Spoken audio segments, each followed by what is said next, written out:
கல்வாரி சிலுவையினா என் சாபங்கள் உடைந்ததையா.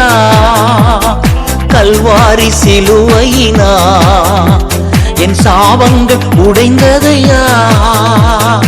ஆபிரகாமின் ஆசீர்வாதங்கள் அடிமைக்கு கிடைத்ததையா. ஆபிரகாமின் ஆசீர்வாதங்கள் இந்த அடிமைக்கு கிடைத்ததையா. நன்றி நன்றி நன்றி நன்றி நன்றி நன்றி. ஆடுவேன் மகிழ்வேன் கொண்டாடுவேன் அப்பா சமூகத்தில் பாடி மகிழ்ந்து கொண்டாடுவேன்.